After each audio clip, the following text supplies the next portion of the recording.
Hello everyone, and thanks for joining us. I'm Amarachi Uvani. We begin with the Ebola outbreak in the Democratic Republic of Congo, which has officially launched a vaccination campaign in Kisangani, Shopo province, as authorities race to contain the country's deadliest outbreak of the disease on record. Frontline healthcare workers are among the first to receive the doses, as the campaign initially targets those exposed to the virus, including doctors, nurses, community health workers, and staff involved in safe burials. The vaccination will later be extended to people who have been in contact with Ebola patients. The vaccination drive comes as the Ebola outbreak continues to spread across the DRC. The country has received an initial allocation of 70,000 Everboard doses, including 20,000 reserved for a clinical trial to assess protection against the Bundibugyo virus. More than 5,000 confirmed cases and 2,600 deaths have been reported since the outbreak was declared in May of this year.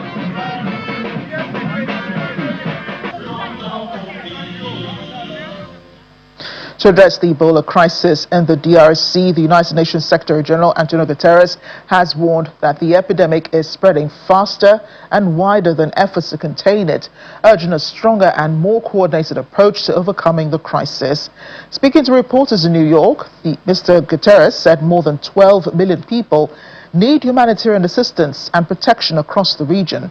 He outlined 5 priorities, including expanding community engagement to build trust and counter fear and misinformation. The outbreak is the fastest growing Ebola epidemic on record. It is growing faster and wider than the response to contain it.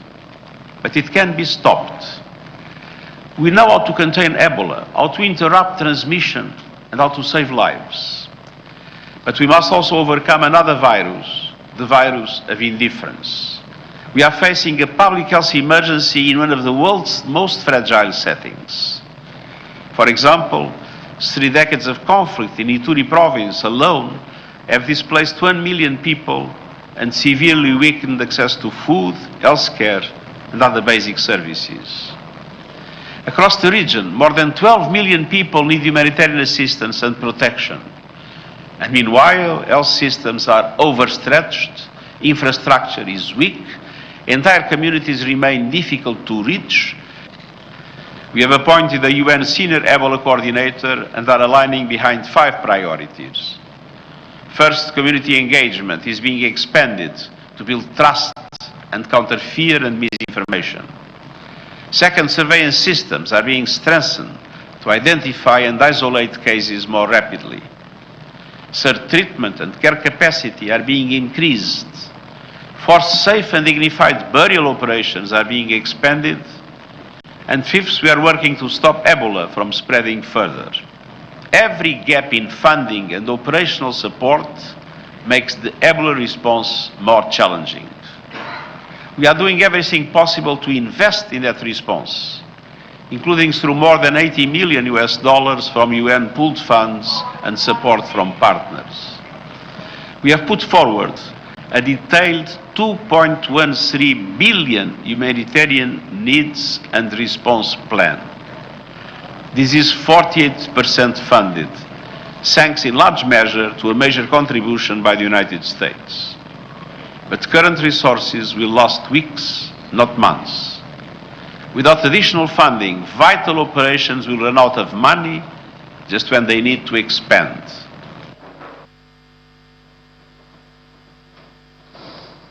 UN Secretary General Antonio Guterres, away from Ebola matters but staying with the UN, which has expressed concern over recent security incidents and heightened tensions in northern Ethiopia.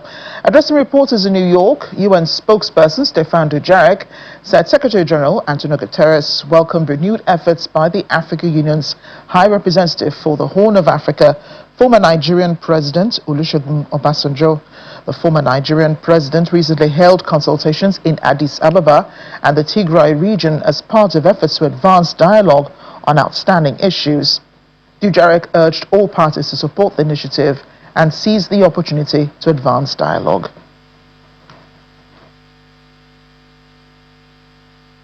Turning to Ethiopia, I can tell you that the Secretary General is concerned by recent reports of security incidents and heightened tensions in northern Ethiopia.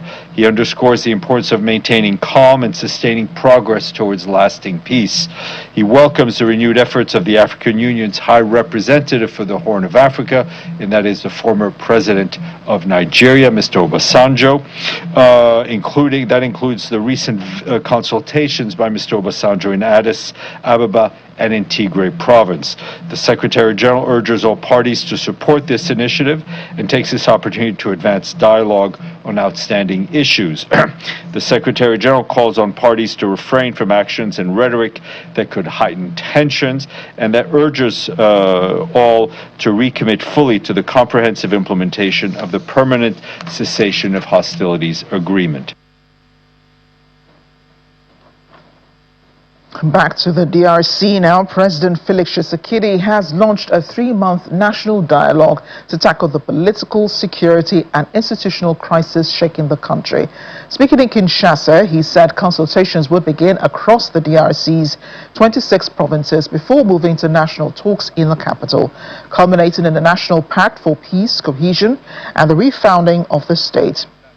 President Tshisekedi says all political, ethnic and religious voices could take part, but ruled out participation of armed groups occupying Congolese territory, effectively excluding AFC M23 from the process, among others. Talks with AFC M23 to end the conflict will instead continue through the separate Doha process. President Tshisekedi demanded the withdrawal of foreign forces and an end to external support for armed groups.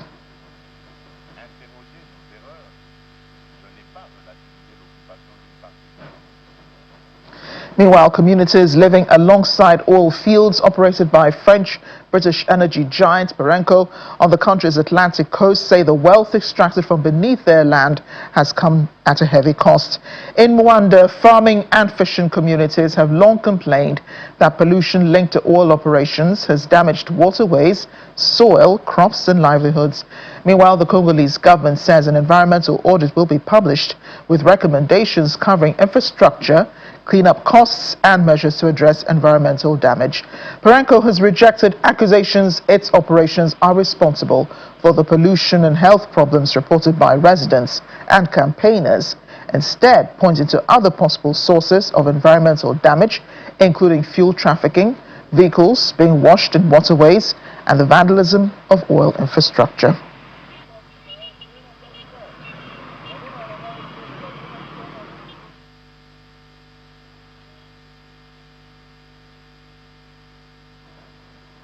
We're in North Africa as a heat wave grips parts of Europe. Massive wildfires are raging across Spain, France and Italy, forcing evacuations and threatening communities.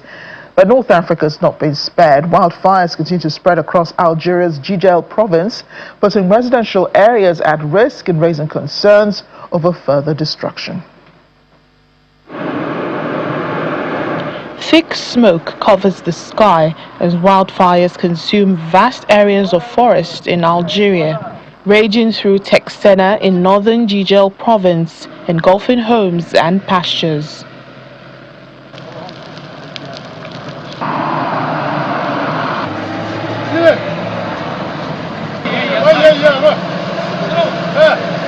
At least 12 people have been killed following the deadly fire which scorched trees, leaving burnt livestock in their wake after consuming vast areas of forest. Confirming the deaths of 12 people across 3 provinces, Algeria's Interior Minister Said Seyud describes the wildfire death toll as very heavy. I extend my heartfelt condolences to all the families who have lost a loved one. Today's death toll has been very heavy, with 12 fatalities recorded across the country.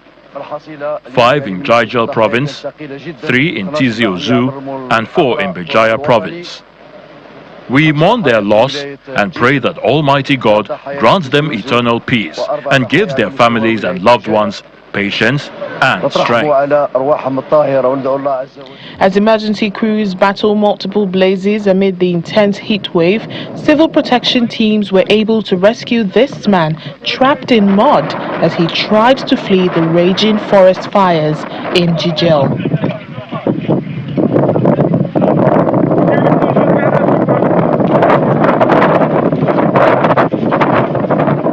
Following the wildfire tragedy, President Abdelmadjid Tebboune has declared 3 days of national mourning and offered condolences to the families of the victims.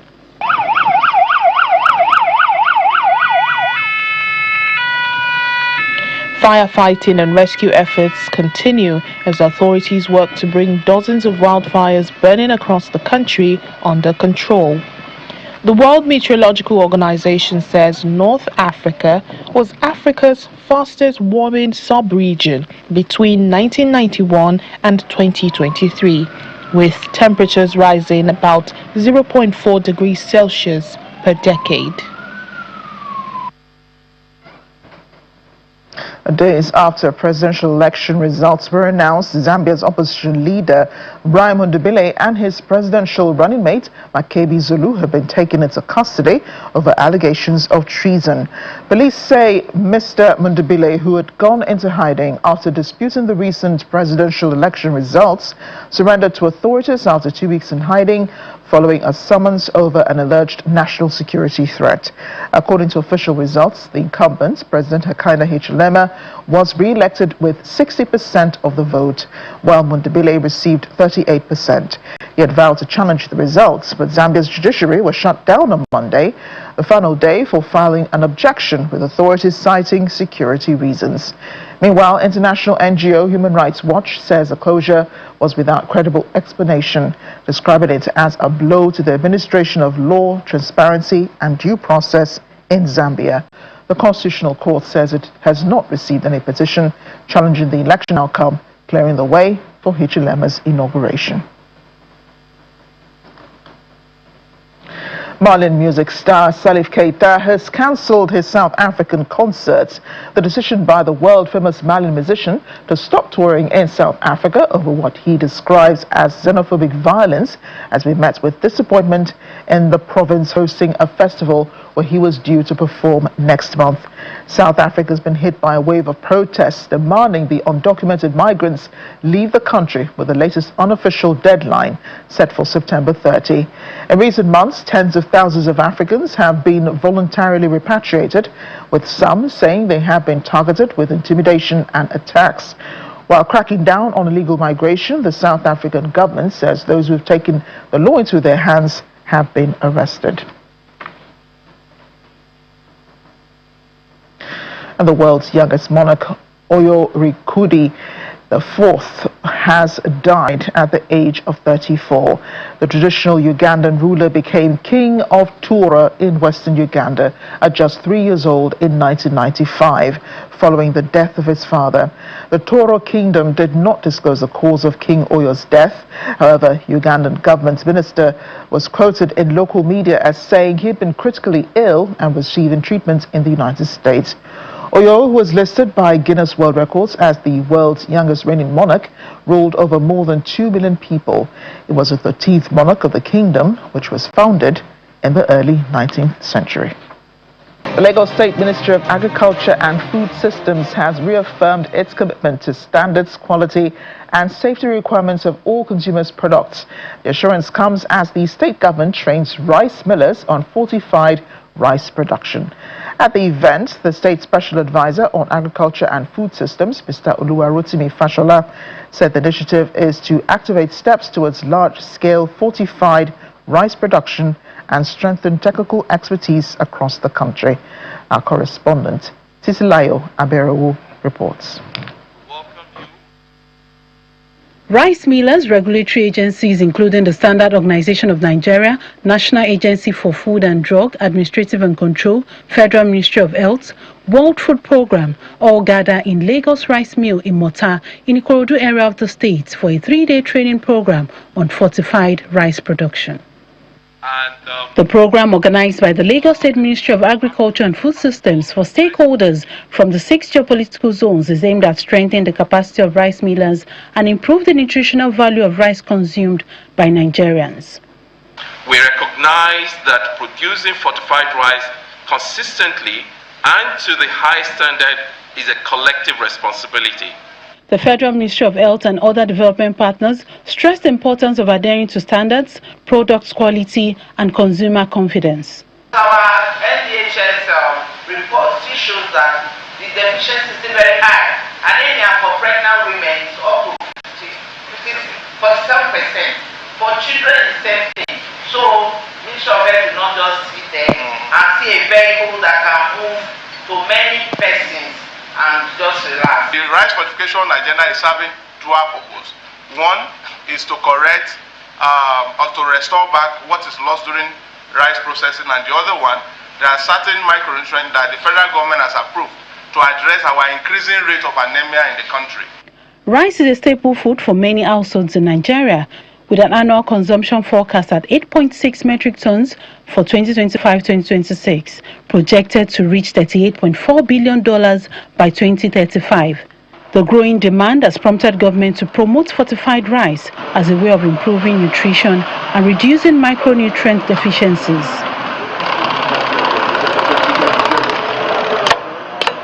The issue of rice certification came about as what is the singular food product that best reaches everybody, from the youngest to the oldest. And the answer is equivocal. It is rice. Every other part of the world eats white rice. Nigeria eats parboiled rice. And parboiled rice is nutritious.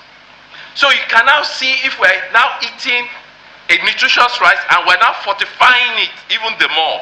We're commissioning this entire plan to the glory of God and the benefits of man. 8 months after the Lagos State government launched fortified Eco rice, rice millers from different parts of the country are here to acquire practical knowledge and learn from the state experience in rice production and fortification.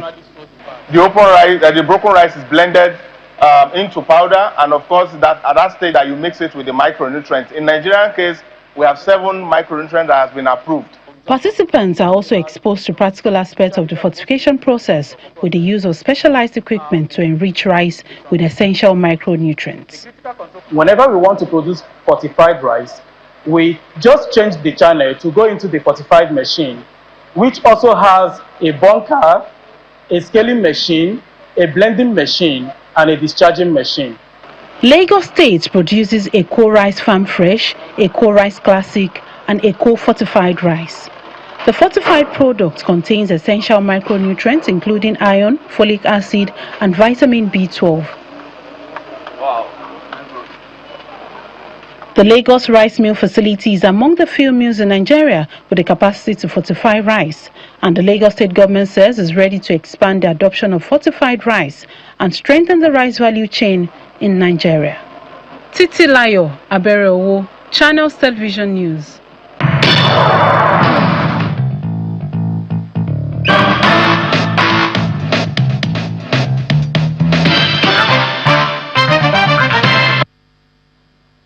On our Africa Tech segment for the week, business leaders, policymakers, and technology experts are gathering in Johannesburg for the AI Africa Summit, JOSI 2026.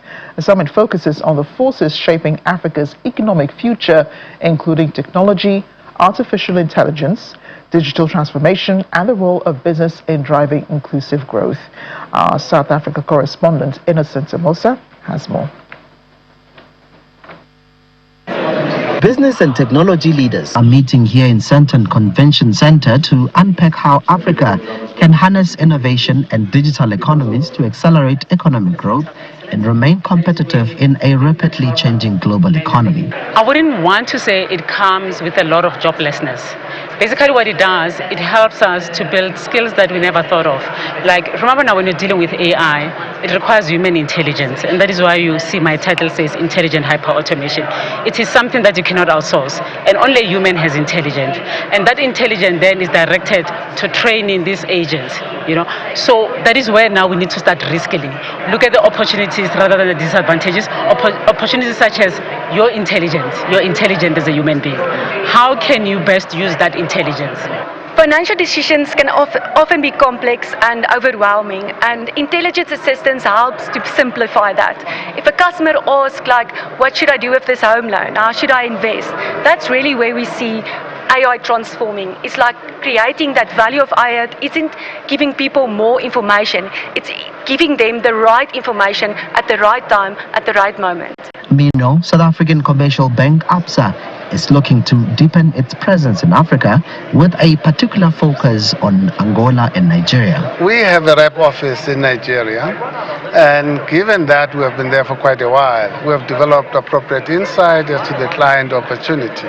And we think it's about time that we convert that license into a merchant banking license. That will allow us to do CIB-related banking activity so that we can contribute to the development of Nigeria, support our clients, and in the process, expand our own footprint as a bank. That opportunity we think is huge.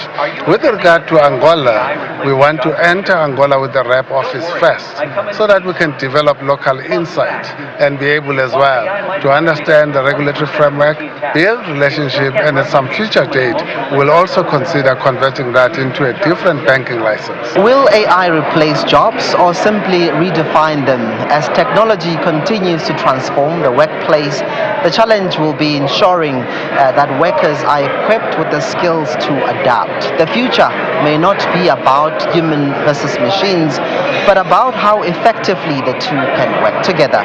From Johannesburg, South Africa, Innocent Simosa, Channels Television News.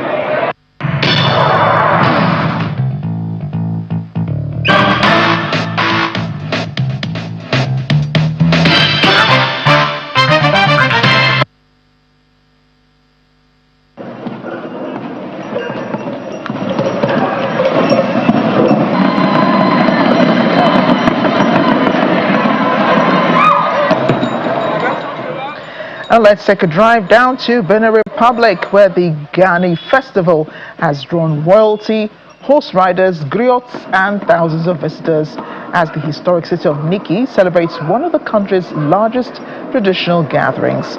Horsemen race through Nikki to the sound of traditional drums as crowds dance in colorful dresses. Horses have long held an important place in Batonu culture and Nikki's royal traditions, and cavalry displays and decorated riders are among the festival's defining sights. For the Batanu people, horses are more than a means of transportation. They're regarded as special animals with deep cultural significance. The celebrations also feature sacred drums and other instruments associated with the royal courts and the history of Nikki Kingdom. Ghani, whose name in Benin cultural authorities describe as meaning both joy and victory, is a major celebration of Batanu identity and the history of the Kingdom of Nikki.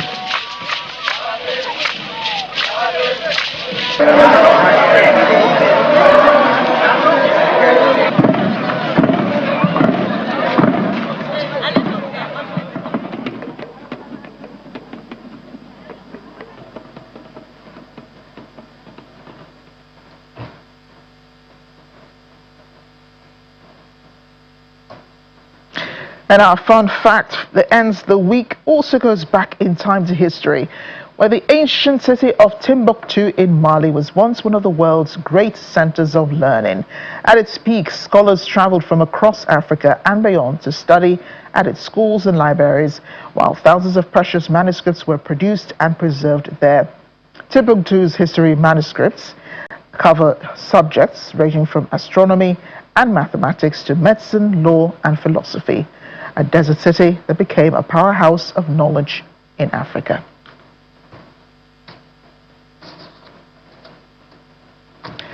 So that's Network Africa with the facts for you. Thanks for watching. I'm Amarachi Ubani.